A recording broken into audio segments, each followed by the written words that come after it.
కాబట్టి ఆ లాంగ్వేజ్ లేదు, ఇంగ్లీష్ లో హాయిగా చేసుకోవచ్చు. So language is not barrier there. చెప్పండి మేడం. హలో, నమస్తే అండి జీసేవి. ఇప్పుడు స్పెషల్ ఏఎస్ఎల్పి కానీ డిప్లొమా కానీ చేసిన వాళ్ళకి గవర్నమెంట్ జాబ్స్ ఏమైనా ఉన్నాయండి? ఉన్నాయండి. సో ఇప్పుడు రీసెంట్ గా చాలా జాబ్స్ ఓపెన్ అవుతున్నాయి, ఆల్రెడీ ఉన్నాయి కూడా గవర్నమెంట్ లో జాబ్స్. మీరు ఏ గవర్నమెంట్ హాస్పిటల్ వెళ్తే ఆడ ఈఎన్టీ డిపార్ట్మెంట్ ఉంటుంది. ఈఎన్టీకి attached audiology department, speech pathology department, most of the time it is there. So మన ఏపీలో చాలా ప్లేసెస్ లో ఉన్నాయి ఆల్రెడీ. ఫర్ ఎగ్జాంపుల్ నిజామ్స్ లో ఉంది, ఈఎన్టీ కోటిలో ఉంది, గాంధీ హాస్పిటల్లో ఉన్నాయి. ఇవి గవర్నమెంట్ జాబ్స్ కూడా అవైలబుల్ ఉంటాయి దీంట్లో. అంతేకాకుండా రీసెంట్ గా గవర్నమెంట్ ఆఫ్ ఇండియా వాళ్ళు అంటే మెడికల్ కౌన్సిల్ వాళ్ళు ఒక ఆర్డర్ ఇచ్చారు.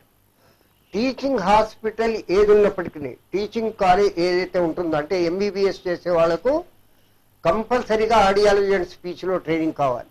కాబట్టి ప్రతి టీచింగ్ కాలేజీలో ఒక ఆడియాలజిస్ట్ ను అపాయింట్ చేయాలి, లేకపోతే గుర్తింపు ఇవ్వము అని చెప్పి ఇచ్చేసారు. కాబట్టి ఈ డిపార్ట్మెంట్ ఉండి తీరాల్సిందే ఏ కాలేజీ అయినా. హలో, నమస్తే అండి జీసేవి. హలో హలో, నేను ఎంబీసీ చేశానండి. సో ఈ కోర్స్ లో నేను జాయిన్ అవ్వచ్చా? కావచ్చండి. ఏంది అంటే we will not consider your MSc, will be considering your intermediate only. In which subject you have done your intermediate, that will be only considered. Even if you do your PhD we're not going to consider. So intermediate ఒకవేళ మీరు MPC, BiPC లేదా computers with psychology ఈ subjects లో మీరు చేశారంటే join కావచ్చు. దీనికి age criteria అనేది లేదు, but we would prefer that the lower age candidates join the course. మీరు ఎలిజిబుల్, ఒకవేళ మీరు ఆ కోర్సెస్ ఇంటర్మీడియట్ లెవెల్లో చేశారంటే మీరు ఎలిజిబుల్ ఉన్నారు, మీరు అప్లై చేసుకోవచ్చు. మేడం ఇప్పుడు డిగ్రీ బిఏ చేస్తే ఇది చేయడానికి అవకాశం లేదంటారా? డిగ్రీ చేసినా మళ్ళీ ఎందుకంటే ఫ్యాకల్టీ వేరు, కాబట్టి మళ్ళీ ఇది మొదలు పెట్టాల్సిందే. ఎందుకంటే మెడికల్ పారామెడికల్ సైన్స్ లో ఉన్న వాళ్ళు మాత్రమే దీనికి ఎలిజిబుల్. ఇప్పుడు బిఏ చేసిన తర్వాత కూడా will not be considering their BA, will consider their inter. Hello, నమస్తే అండి జీసేవి. Hello madam. చెప్పండి మేడం, ఎక్కడి నుంచి కాల్ చేస్తున్నారు? నేను గుంటూరు నుంచి చేస్తున్నాను మేడం. మీ పేరు మేడం? అనుష మేడం. అనుష గారు చెప్పండి. మీ దగ్గర ఉన్న సైకాలజీ కోర్స్ చేసిన వారు ఏ ఉద్యోగానికి అర్హులు మేడం? మీ దగ్గర ఉన్న సైకాలజీ కోర్స్ చేసిన వాళ్ళు ఏ ఉద్యోగాలకు అర్హులు? సైకాలజీలో 3 కోర్సులు ఉన్నాయండి. ఒకటేమో PG diploma in rehabilitation psychology. బిఏలో సైకాలజీ ఉన్నటువంటి వాళ్ళు పీజీ డిప్లొమా చేసుకోవచ్చు. ఎంఏ సైకాలజీ చేసినటువంటి వాళ్ళు ఎంట్రన్స్ ఎగ్జామినేషన్ రాసి ఆయా యూనివర్సిటీ వాళ్ళు కండక్ట్ చేస్తారు. ఆ ఎగ్జామినేషన్ లో పాస్ అయిన వాళ్ళు ఎంఫిల్ ఇన్ రీహాబిలిటేషన్ సైకాలజీ 2 సంవత్సరాల course, MPhil in clinical psychology అనేది 2 సంవత్సరాల కోర్సు. ఈ కోర్సులను పూర్తి చేసుకోవచ్చు. ఈ కోర్సులు పూర్తి చేసుకున్నటువంటి వాళ్ళు ప్రొఫెషనల్ గా సైకాలజీలో ప్రాక్టీస్ చేయడానికి అవకాశం ఉంటుంది. మామూలు ఎంఏ చేసి ఈవెన్ పిహెచ్డి చేసినా వాళ్ళు ప్రొఫెషనల్ గా చేయడానికి అర్హత ఉండదు, లైసెన్స్ ఇవ్వబడదు. ఈ కోర్సులు చేసిన తర్వాత రీహాబిలిటేషన్ కౌన్సిల్ ఆఫ్ ఇండియా వారి దగ్గర తమ పేర్లు వాళ్ళు నమోదు చేసుకోవాలి. వాళ్ళకి రిజిస్ట్రేషన్ నంబర్ ఇస్తారు. అప్పుడు వాళ్ళు సొంతం క్లినిక్స్ పెట్టుకోవచ్చు, లేక ప్రభుత్వ ఆసుపత్రుల్లో కానీ లేకపోతే గవర్నమెంట్ ఆసుపత్రుల్లో కానీ క్లినికల్ సైకాలజిస్ట్ గా లేక రీహాబిలిటేషన్ సైకాలజిస్ట్ గా పనిచేయడానికి అర్హత ఉంటుంది. ఓకే సార్, చెప్పండి మేడం. ఇందా నుంచి ఫోన్ సరిపోయే మనకి. చెప్పండి మేడం, ఈ కోర్సుకు ప్రభుత్వ గుర్తింపు ఉందా? ఉందండి. For all the courses that are running in India ఇప్పుడు వాళ్ళకి పర్మిషన్ అనేది గవర్నమెంట్ నుండి ఉంటుంది. 3 ప్లేసెస్ లో ఉంటుంది దీనికి పర్మిషన్. ఒకటి central government, that is our this one government of India నుండి రీహాబిలిటేషన్ కౌన్సిల్ ఆఫ్ ఇండియా నుండి ఒక బాడీ ఉంటుంది అనమాట, which takes care of all the courses running relation to rehabilitation అనమాట. ఇప్పుడు సైకాలజీ ఉంది, ఎడ్యుకేషన్ ఉంది, ఆడియాలజీ, స్పీచ్ పెథాలజీ ఉంది. So all these are recognized by rehabilitation council of India. So ఈ ఇప్పుడు మేము గుంటూరులో రన్ చేసేవి కానీ, మా సికింద్రాబాద్ లో రన్ చేసేవి కానీ, కడప, తాండూరులో రన్ చేసేవి అన్నిటికీ గవర్నమెంట్ రికగ్నిషన్ ఉంది. దెన్ స్టేట్ లోనేమో AP higher education department recognition ఉంటుంది అనమాట. So that also we have the approval for all the courses and they are also affiliated to universities అనమాట. సో ఏ ఏరియాలో ఉన్నాయి రన్ చేస్తున్నామో ఆ ఏరియాస్ లో ఆ యూనివర్సిటీస్ కి అఫిలియేషన్ ఉందన్నమాట. ఓకే, చెప్పండి సార్. ఈ కోర్స్ చేయడానికి ఇప్పుడు ఎంట్రన్స్ ఎగ్జామ్ లాగా ఏదైనా ప్రవేశ పరీక్ష ఏమైనా రాయాలా? ఒక్క నిమిషం. హలో, నమస్తే అండి జీసీవి. నమస్తే, గుడ్ ఈవినింగ్ అండి. Good evening madam. ఈ సర్వీసు ఏమే విధంగా ఉంది మ్యామ్? గుంటూరులో ఏమేమి అవైలబుల్ అవుతున్నాయి మ్యామ్? అమాంగ్ ద కోర్సెస్ అడుగుతున్నారా? దేని గురించి చెప్పండి. కోర్సెస్ గుంటూరులో చెప్తున్నాను చూడండి. బిఎస్సి ఆడియాలజీ చేసుకోవడానికి అవకాశం ఉంది. కోర్స్ ఇది 4 సంవత్సరాల కోర్సు. ఇంటర్మీడియట్తో ఈ కోర్సులో ప్రవేశం పొందవచ్చు. సైన్స్ కానీ మ్యాథమెటిక్స్తో కానీ ఉన్నట్లయితే, లేక సైకాలజీ ఉన్నా సరే, స్టాటిస్టిక్స్ ఉన్నా సరే, కంప్యూటర్స్ ఉన్నా సరే, ఇంటర్మీడియట్తో ఆ కోర్సులో చేరొచ్చు. ఆ కోర్సు ఇక్కడ ఉంది. అంతేకాకుండా ఏదైనా గ్రాడ్యుయేషన్ చేసిన వాళ్ళు బిఎడ్ ఇన్ స్పెషల్ ఎడ్యుకేషన్ ఎంఆర్లో చేరొచ్చు. ఫోన్ కాల్ చూద్దాం. హలో, నమస్తే అండి జీసీవి. నా పేరు లక్ష్మి అండి. చెప్పండి మేడం, ఎక్కడి నుంచి కాల్ చేస్తున్నారు? నుంచి కాల్ చేస్తున్నాను. ఓకే మేడం, చెప్పండి. నర్సింగ్ కి దీనికి డిఫరెన్స్ ఏంటండి? నర్సింగ్ కి దీనికి డిఫరెన్స్ ఏంటి వినండి మేడం. నర్సింగ్ ఏవైతే ఉంటుందో రోగులకు సేవలు అందించడానికి మాత్రమే పనికొస్తారు. ఇంజెక్షన్స్ ఇవ్వడము లేక వాళ్ళ సేవలు చేయడానికి పనికొచ్చాయి. ఇవి థెరపీకి సంబంధించినటువంటివి. ఇప్పుడు ఒక డాక్టర్ దగ్గరికి వెళ్తారు, చెవులు వినబడడం లేదు. డాక్టర్ ఏంటి, మందుల ద్వారా చెవిటితనాన్ని పోగొట్టడానికి అవకాశం లేదు. భాష రావడం లేదు అంటే మందులు ఇచ్చి భాషను తెప్పించలేవు. కానీ వీళ్ళు మాత్రము లోపం ఏముందో గుర్తిస్తారు. గుర్తించి ఎక్కడ లోపం ఉంది, బయటి చెవిలో లోపం ఉందా, మధ్య చెవిలో లోపం ఉందా, లేక లోపలి చెవిలో లోపం ఉందా, దాన్ని గుర్తిస్తారు. మిషన్స్ ఉన్నాయి దీనికి, ఆడియోమీటర్స్ ఇవన్నీ కూడా ఉన్నాయి. దాని ద్వారా గుర్తిస్తారు. గుర్తించిన తర్వాత లోపాన్ని తెలుసుకొని దానికి తగిన రీతిగా హియరింగ్ ఎయిడ్ పెట్టడమా, లేకపోతే కాక్లియా ఇంప్లాంటేషన్ చేయించడమా, అంటే ఆపరేషన్ ద్వారా ఇది చేయించడమా, అది చేసి కొద్ది వినికిడికి అవకాశాన్ని కల్పిస్తారు. ఆ తర్వాత వాళ్ళకి ఎడ్యుకేషన్ అనేది ఇవ్వడము, తర్వాత థెరపీస్ ఇవ్వడం అనేది జరుగుతుంది. అయితే హాస్పిటల్లో లాగా వ్యక్తులు పెట్టి ఇది కాదు. వ్యక్తి తల్లి కానీ తండ్రి కానీ పిల్లవాడిని తీసుకొని వస్తే తల్లిదండ్రులకు శిక్షణ ఇస్తాము, పిల్లవాడికి శిక్షణ ఇస్తాము. దీని ద్వారా థెరపీస్తో ఆ పిల్లవాడు నయం అవుతాడు. హలో, నమస్తే అండి జీసీవి.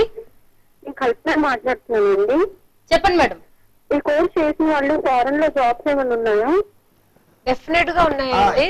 సో దీంట్లో మన అన్ని లెవెల్స్ లో ఉంటాయి మీకు jobs.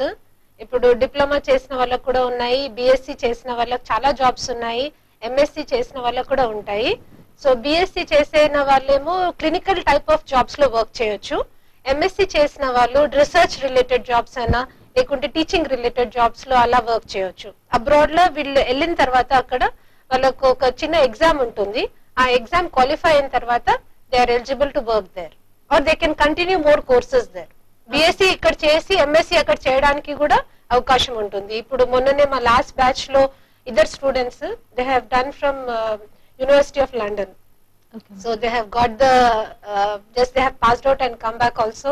So they have done BSc with us from Secunderabad and then tarvata MSc అక్కడ ఆడియాలజీలో చేసి మళ్ళీ మా దగ్గర వచ్చి వర్క్ చేస్తున్నారు. So they have lot of కాదు. ఎడ్యుకేషన్ లో పూర్తి చేసిన వాళ్ళు అంటే బిఎడ్ పూర్తి చేసినటువంటి వాళ్ళు, ఎంఏ క్వాలిఫికేషన్ నుండి బిఎడ్ చేసిన వాళ్ళు ఫారెన్ లో వెళ్ళి హాయిగా పని చేసుకోవచ్చు, ఈజీగా జాబ్స్ మంచి అవకాశాలు. హలో, నమస్తే అండి జీసీవి. హలో, నా పేరు గీత అండి. నేను గోరంట్ల నుంచి కాల్ చేస్తున్నాను. చెప్పండి మేడం. మన స్టేట్ లో ఈ కోర్సెస్ ఎక్కడెక్కడ అవైలబుల్ లో ఉన్నాయండి? ఇంతకు ముందు ఈ విషయాన్ని చెప్పానండి. హైదరాబాద్ లో 3 కాలేజెస్ అనేటువంటివి ఉన్నాయి. గుంటూరులో ఒకటి ఉంది, కడపలో ఒకటి ఉంది, తాండూరులో ఒకటి ఉంది మన స్టేట్ లో. Okay sir. సార్ చెప్పండి, ఇందాక మిమ్మల్ని అడిగాను నేను, ఇంటర్మీడియట్ కోర్స్ కి ఇప్పుడు ఎంట్రన్స్ రాయాలా ఏమన్నా, లేకపోతే దేని క్రైటీరియా మీద ఇప్పుడు ఇవన్నీ కూడా బిఎస్సి లెవెల్లో తర్వాత డిప్లొమా లెవెల్లో మాత్రము మెరిట్ ఆధారంగా సీట్స్ ఇస్తాం. ఎంఎస్సి కావాలి అంటే కంపల్సరీగా ఎంట్రన్స్ రాయాల్సిందే. యూనివర్సిటీ కండక్ట్ చేస్తుంది, ఎంట్రన్స్ పాస్ అయితేనే దాంట్లో ఇస్తారు. అట్లా MPhil clinical psychology, MPhil rehabilitation psychology కూడా ఎంట్రన్స్ రాయాల్సిందే. ఇక హలో, నమస్తే అండి జీసీవి. నమస్తే మేడం, గుడ్ ఈవినింగ్. మేము ఈ కోర్స్ లో జాయిన్ అవ్వాలంటే ఎక్కడ కన్సల్ట్ అవ్వాలి చెప్తారా? మీ అడ్రస్ కొంచెం. డైరెక్ట్ రావచ్చు అండి మీరు. సో ఇప్పుడు మన అరుండాల్ పేట్లో 3/2 అరుండాల్ నగర్ లో అరుండాల్ పేట్లో ఉంది ఇది కోర్సు. అండ్ జైన్ టెంపుల్ పక్కకు ఉంది ఇక్కడ గుంటూరులో. సికింద్రాబాద్ లో మీకు కావాలంటే జుబ్లీ బస్ స్టాండ్ అపోజిట్ లో స్వీకార్ రీహాబిలిటేషన్ ఇన్స్టిట్యూట్ దగ్గర మీరు వచ్చి జాయిన్ కావచ్చు. అనుకూలం బట్టి మీరు జాయిన్ కావచ్చు. ఇది తన సార్ చెప్తున్నా కదా, what is the difference between nursing and courses. One more thing I would like to stress is like there are 2 different levels అన్నమాట. నర్సింగ్ అనేది పారామెడికల్ కోర్సెస్ కింద వస్తుంది అనమాట. సో ఈ ఆడియాలజీ స్పీచ్ లాంగ్వేజ్ పెథాలజీ అనేది allied medical కింద వస్తుంది అనమాట. So paramedical usually they are like they are support system to the doctors అనమాట. Like we have nursing, ward boys and lab technicians, all these people. కానీ allied medical అనేది when these people they work along with the doctors అనమాట. So that is another difference which we have between nursing and. Hello, నమస్తే అండి జిసివి. నమస్తే అండి, నా పేరు ప్రియాంక. ప్రియాంక గారు చెప్పండి. నేను అమరావతి రోడ్ నుంచి కాల్ చేస్తాను. ఓకే మేడం, చెప్పండి. ఈ కోర్సులో చేరిన వారికి నార్మల్ స్కూల్స్ లో కూడా ఉపాధ్యాయులుగా పనిచేయడానికి శిక్షణ ఇస్తారా అండి? నార్మల్ స్కూల్లో హాయిగా పనిచేయొచ్చు. ప్రభుత్వం ఈరోజు చాలా మందిని మా దగ్గర డిప్లొమా చేసిన వాళ్ళు సుమారు ఈ సంవత్సరం డిఎస్సిలో 84 మందికి అపాయింట్మెంట్ దొరికిందండి. డిఎస్సిలో ప్రతి జిల్లాలో కూడా అపాయింట్మెంట్స్ ఇచ్చారు. కారణం ఏంటంటే వీళ్ళు ఉభయత్ర ఉపయోగం అన్నమాట. అంటే హ్యాండిక్యాప్డ్ పిల్లల్ని హ్యాండిల్ చేయొచ్చు, నార్మల్ పిల్లలను కూడా హ్యాండిల్ చేయొచ్చు. కాబట్టి ఈరోజు ఈ శిక్షణ పొందిన వాళ్ళకి ఎక్కువ ప్రాముఖ్యత అనేది ఇస్తున్నారు. అవును సార్. ఓకే సార్, చెప్పండి. ఇప్పుడు స్పీకర్ గుంటూరులో చేసిన దానికని, లేకపోతే హైదరాబాద్ లో కానీ, కడప, తాండూరు అని చెప్పారు కదా, వీటిలో ఇప్పుడు స్టూడెంట్స్ వేరే వేరే ఊర్ల నుంచి రావాలంటే వాళ్ళకి ఏమైనా హాస్టల్ ఫెసిలిటీ ఏమైనా మీరు ప్రొవైడ్ చేస్తున్నారా? సికింద్రాబాద్ లో హాస్టల్ ఫెసిలిటీస్ ఉన్నాయి. ఇక్కడ కూడా మేము ఇతర సంస్థలతో టైఅప్ చేస్తున్నామండి. ఇక్కడ గుంటూరులో, కడపలో కూడా ఇతర సంస్థలతో టైఅప్ చేసాము. తాండూరులో కూడా అదే రీతిగా టైఅప్ చేసాము. సౌకర్యాలను కలిగజేస్తున్నాం. హలో, నమస్తే అండి జిసివి. హలో మేడం, నా పేరు వీర్రాజ్ అండి. వీర్రాజ్ గారు చెప్పండి, ఎక్కడి నుంచి కాల్ చేస్తున్నారు? అరణల్పేట నుంచి మేడం. చెప్పండి సార్. ఏఎస్ఎల్పి అంటే ఏంటి మేడం? ఏఎస్ఎల్పి. ఓకే అండి. ఏఎస్ఎల్పి అంటే ఆడియాలజీ స్పీచ్ లాంగ్వేజ్ పెథాలజీ అన్నమాట. So this is a very specific course. Audiology అంటే వినికిడి లోపాలు, వినికిడి రిలేటెడ్ ప్రాబ్లమ్స్ తోని డీల్ చేస్తుంది. స్పీచ్ అంటే భాష అండ్ మాట్లాడడం అన్నమాట. అండ్ లాంగ్వేజ్ అంటే కమ్యూనికేషన్ రిలేటెడ్, భాష రిలేటెడ్ అన్నమాట. పెథాలజీ ఎందుకంటామంటే దీంట్లో డిజార్డర్స్ డీల్ చేస్తున్నాం కాబట్టి ఇది పెథాలజీ అంటాం. ఇప్పుడు ఇది డిజార్డర్ అంటాం అనమాట, డిజీజ్ అన్నాం అనమాట. డిజీజ్ అనేది కొంచెం that is more like a problem with the patient. So that is a different type of a problem that the person has. Like a fever is a disease, malaria is a disease. కానీ ఇప్పుడు మాట్లాడడంలో ఏమవుతుందంటే ఉచ్చారణ అనేది correct ఉండకపోవచ్చు, like లోపం అన్నమాట ఇది. So that is why we call it as a disorder అన్నమాట. So speech ASLP stands for audiology speech language pathology. Okay madam, చెప్పండి సార్. హాస్టల్ గురించి మనం మాట్లాడుతున్నాం. హాస్టల్ కొరకు సౌకర్యాలను మేము కలిగజేస్తున్నాం. అన్ని చోట్ల కూడా సౌకర్యాలను కలిగజేస్తాం. ఓకే సార్, ఇప్పుడు ఒకసారి మనం డీటెయిల్ గా ఒకసారి సబ్జెక్ట్స్ గురించి చెప్పండి సార్. డిప్లొమా కానీ, బిఎస్సి కానీ, ఎంఎస్సి అని చెప్పారు కదా, వాటిలో మనం డీల్ చేసే సబ్జెక్ట్స్ వాటి గురించి ఒకసారి ఎలాబరేటెడ్ గా చెప్పండి. ఇప్పుడు కేవలం డిప్లొమాల గురించి చెప్తాను. DHLS, diploma in hearing language and speech. దీనికి ఇంటర్మీడియట్ క్వాలిఫికేషన్తో దాంట్లో చేరవచ్చు. సైన్స్ కానీ, మ్యాథమెటిక్స్ కానీ, సైకాలజీ, స్టాటిస్టిక్స్, కంప్యూటర్ సైన్స్, ఈ వీటిలో ఏ ఆప్షన్స్ ఉన్నప్పటికీ డిహెచ్ఎల్ఎస్ లో చేరవచ్చు. ఇది 1 సంవత్సరం కోర్సు. ఇది పూర్తి చేసిన వాళ్ళు టెక్నీషియన్స్ గా జాయిన్ కావచ్చు, అసిస్టెంట్ థెరపిస్ట్ గా పనిచేయవచ్చు. హలో, నమస్తే అండి జిసివి. హలో అండి, నా పేరు ప్రేమలత, గుంటూరు అమరావతి రోడ్ నుంచి కాల్ చేస్తున్నాను. చెప్పండి మేడం. ఆడియాలజిస్ట్ గా ఎంత ఇంపార్టెన్స్ ఉంది, ఎక్కడెక్కడ జాబ్ ఆపర్చునిటీస్ ఉన్నాయి? ఓకే మేడం, వినండి. ఆడియాలజిస్ట్ అనగానే వినికిడి లోపం ఉన్నటువంటి వాళ్లతో పనిచేయడానికి ఉన్నటువంటి ప్రొఫెషనల్, నిపుణుడు.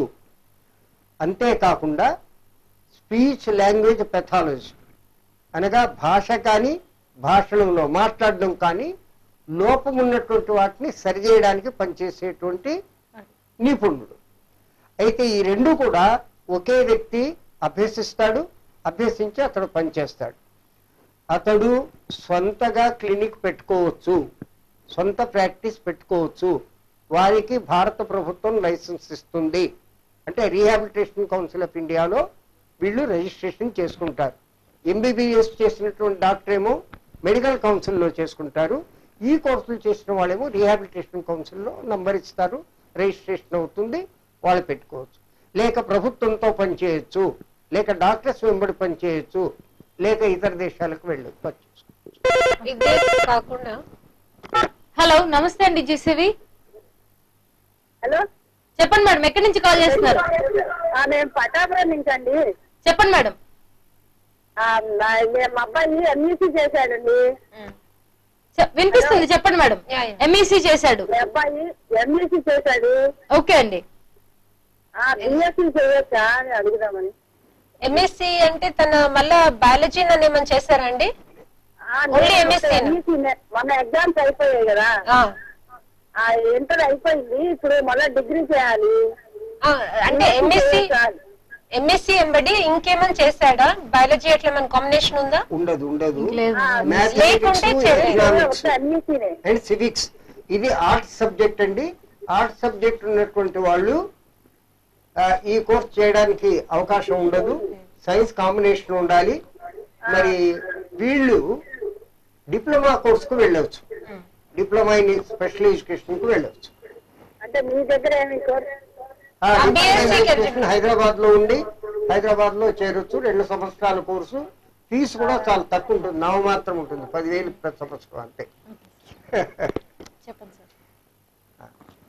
తర్వాత డిప్లొమా ఇన్ ఎడ్యుకేషన్, ఒకటేమో డిహెచ్ఎల్ఎస్ అని చెప్పాను, diploma in education. Diploma in education ఉన్నప్పుడు నేను చెప్పాను, ఒకటి వినికిడి లోపం ఉన్నటువంటి పిల్లలకు చదువు చెప్పడానికి పనికొచ్చే టీచర్. ఇక మెంటల్ రిటార్డేషన్, మానసిక రుగ్మతలు, మానసికమైనటువంటి లోపాలు ఉన్నటువంటి వాళ్ళకి చెప్పడానికి వీళ్ళకి ప్రత్యేకమైన శిక్షణ ఇవ్వాల్సి వస్తుంది. అట్లాగే దృష్టి లోపం ఉన్నటువంటి వాళ్ళకు పనిచేసేటువంటి టీచర్స్. ఈ మూడింట్లో ఏ దాంట్లో అయినా చేరి డిప్లొమా 2 సంవత్సరాల కోర్సు పూర్తి చేయాల్సి వస్తుంది. దీంట్లో ఇంటర్మీడియట్ లో ఏ సబ్జెక్ట్ ఉన్నప్పటికీ వాళ్ళు అర్హులు. ఆ తర్వాత ఇంకో కోర్సు ఆటిజం, అంటే చపల చిత్తం కలిగినటువంటి వాళ్ళు. ఈనాడు చపల చిత్తం కలిగిన వాళ్ళ సంఖ్య చాలా ఎక్కువగా ఉంది. ప్రతి ఇంట్లో ఇప్పుడు 100లో 20 మంది పిల్లలు చపల చిత్తం కలిగినటువంటి వాళ్ళు దొరుకుతాం. తల్లిదండ్రులకు చాలా తీసుకొచ్చిపోతుంది ఆ పిల్లవాడిని హ్యాండిల్ చేయడం ఎలా అనేది. ఒక చోట కూర్చోడు, చెప్పింది వినడు, తర్వాత చదువుడు, అన్ని లోపాలు అనేటువంటివి ఉంటాయి. అటువంటి లోపాలను సరిదిద్దడానికి ట్రైనింగ్ అనేటువంటిది అది 1 సంవత్సరం ట్రైనింగ్ మాత్రమే ఉంటుంది. ఇంటర్మీడియట్ లో ఏ సబ్జెక్ట్ ఉన్నప్పటికీ వాళ్ళు చేరవచ్చు. అదే రీతిగా DECHMR అనేటువంటి ఇంకో కోర్సు ఉంది. అనగా చిన్న పిల్లలు 5 సంవత్సరాల లోపు ఉన్నటువంటి పిల్లలు హ్యాండిల్ ఏ రీతిగా చేయాలి, హ్యాండిక్యాప్డ్ పిల్లలు, మెంటల్ రిటార్డ్ పిల్లవాడు, ఆ పిల్లవాడిని హ్యాండిల్ చేయడానికి కావాల్సిన మెలకువలను నేర్పుతారు దాంట్లో. అది 1 సంవత్సరము. ఆ చేసినటువంటి వాళ్ళు అర్లీ ఇంటర్వెన్షన్ సెంటర్స్, ఆ దాంట్లో వాళ్ళు పనిచేయచ్చు, లేక టీచర్స్గా కూడా వాళ్ళు పనిచేయడానికి అవకాశం అనేటువంటిది ఉంటుంది. ఇవి డిప్లొమా కోర్సెస్ అనేటువంటివి. మిగతా కోర్సెస్ గురించి మీరు కొంచెం ఎక్స్ప్లెయిన్ చేయండి మేడం. బిఎస్సి కోర్స్ గురించి ఇప్పుడు ఎలిజిబిలిటీ అనేది మనం ఆల్రెడీ డిస్కస్ చేస్తున్నాము. So they are like intermediate students, MPC, BIPC, then they can have even combination of computer science, combination ఉండొచ్చు, maths, chemistry, computer science, or maths, physics, computer science, అలా combination కూడా ఉండొచ్చు. అంటే basically science stream is eligible for this అన్నమాట. And electronics కొన్ని universities లో ఇస్తున్నారు అది కూడా, అండ్ సైకాలజీ కూడా కొన్ని స్టేట్స్ లో రన్ చేస్తున్నారు. So they are all eligible for this course. Course duration 4 years అన్నమాట. మన రెగ్యులర్ బిఎస్సీ నేమో 3 years ఉంటుంది, కానీ దీంట్లో 4 years ఉంటుంది అనమాట. సో 4 years లో వీళ్ళకి 3 years కోర్స్ ఉంటుంది అండ్ 1 year ఇంటర్న్షిప్ ఉంటుంది అనమాట. So like we do for MBBS, these people also have to do internship అనమాట. సో ఇంటర్న్షిప్ చేసిన తర్వాత వాళ్ళు ఎలిజిబుల్ క్యాండిడేట్స్ అవుతారు. హలో, నమస్తే అండి జీసీవి. నమస్తే అండి, నా పేరు రాజశేఖర్ అండి. చెప్పండి రాజశేఖర్ గారు. ఇప్పుడు స్పెషల్ బీఎడ్ కి మామూలు బీఎడ్ కి గల తేడా చెప్పగలరా అండి? ఏం తేడా ఉంటుంది దానికి దీనికి? Okay sir. నార్మల్ బీఈడిలో సాధారణంగా బోధించడానికి కావలసినటువంటి మెలకువలు ఉపాధ్యాయునికి నేర్పబడుతుంది. అయితే స్పెషల్ బీఈడిలో నార్మల్ పిల్లవానికి ఏ రీతిగా చదువు చెప్పాలి అది చెప్తూ, మానసిక లోపాలున్న విద్యార్థికి ఏ రీతిగా చెప్పాలి అంటే ఎంఆర్ కోర్స్ ఉంటుంది. ఇక హెచ్ఐ అంటే హియరింగ్ ఇంపైర్మెంట్ ఉన్నటువంటి పిల్లవానికి చెప్పడానికి అది ప్రత్యేకమైన కోర్సు. అంటే నార్మల్ పిల్లవానికి ఏ రీతిగా చదువు చెప్పాలి, హెచ్ఐ పిల్లవానికి ఏ రీతిగా. ఇప్పుడు హెచ్ఐ పిల్లవాడు ఉన్నాడు అనుకోండి, ఆ పిల్లవాడికి చెప్పే ఉపాధ్యాయులు కొంత సైన్ లాంగ్వేజ్ కూడా రావాలి. అంటే మూగ భాషను మాట్లాడడానికి కావాల్సిన సైన్స్ కూడా చేసే మెలకువలుగా ఉపాధ్యాయునికి చెప్తారు. కాబట్టి అది సపోర్టింగ్ గా పిల్లవాడికి ఉపయోగపడుతుంది. అట్లా విజువల్లీ హ్యాండిక్యాప్డ్ ఉన్నాడు, కళ్ళు కనిపించవు, అటువంటి వాళ్ళకి చెప్పడం అది కూడా కష్టం. కాబట్టి వాళ్లకు బ్రెయిలీ లోపల ఏ రీతిగా ఇచ్చేయాలి, వాళ్ళకి ప్రత్యేకమైన కంప్యూటర్స్ వచ్చాయి ఏ రీతిగా ఇచ్చేయాలి, అవన్నీ కూడా వాళ్ళకి నేర్పుతారు. కాబట్టి నార్మల్ స్కూల్లో పనిచేసే ఉపాధ్యాయునికి కేవలం నార్మల్ పిల్లవాడిని హ్యాండిల్ చేసేటువంటి మెలకువలు, టాలెంట్స్, బోధనా పద్ధతులు, సైకాలజీ అవన్నీ చెప్తారు. ఇక్కడ ఉపాధ్యాయునికి నార్మల్ పిల్లవాడే కాకుండా ప్రత్యేకమైన పిల్లవాడి సైకాలజీ ఏంటి అంటే, ఇది కేవలము బీఈడి అనేది కేవలం ఒక ఎడ్యుకేషనే కాదు, అతడు అసెస్మెంట్స్ చేయాలి. అంటే పిల్లవాడిలో ఏ లోపాలున్నా ఆ లోపాలు గుర్తించాలి. ఫస్ట్ అసెస్మెంట్స్ అంటారు. అసెస్మెంట్ చేసిన తర్వాత పిల్లవాడికి ఏమవసరం దాన్ని గుర్తించాలి. గుర్తించిన తర్వాత ఎడ్యుకేషన్ ఇవ్వాల్సి వస్తుంది. కాబట్టి ఈ కోర్సు పూర్తి చేసిన ఉపాధ్యాయుడు నార్మల్ ఉపాధ్యాయుని కన్నా ఇంకా ఎక్కువగా సమర్థవంతంగా నార్మల్ స్కూల్లో పనిచేయడానికి అవకాశం. సార్ ఇప్పుడు జనరల్ బీఈడి వచ్చి 9 months కదా, మరి ఇక్కడ మనం చేసే బీఈడి ఇది కూడా సుమారు జూలైలో వీళ్లకు అడ్మిషన్ ఇస్తాం. జూలై 1st, 2కు ఏప్రిల్ ఎండ్తో మే ఎండ్తో ఎగ్జామ్స్ అయిపోతాయి. ఒక సంవత్సరం, ఒక విద్యా సంవత్సరం అంటారు. 10 నెలలు సాధారణంగా వాళ్ళకైనా. క్వాలిఫికేషన్ బిఎస్సి ఇట్లా ఏమన్నా బిఎస్సి కానీ ఎంఆర్ లో చేయాలంటే మాత్రము ఏ డిగ్రీ అయినా సరే వాళ్ళు అర్హులు. ఇక హెచ్ఐలో చేయాలంటే వాళ్ళకి సబ్జెక్ట్స్ ఉంటాయి. ఇప్పుడు ఎంఆర్ పిల్లవాడు మెంటల్ రిటార్డ్ పిల్లవాడు